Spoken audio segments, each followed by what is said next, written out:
10, 9, 8,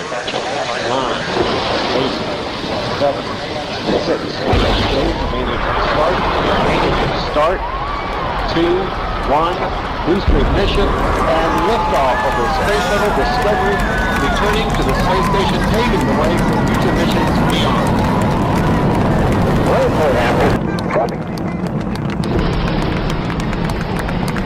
Solid rocket booster separation confirmed. Guidance now converging.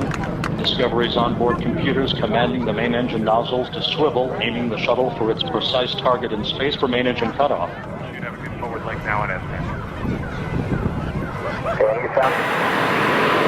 Landing gear now down and locked.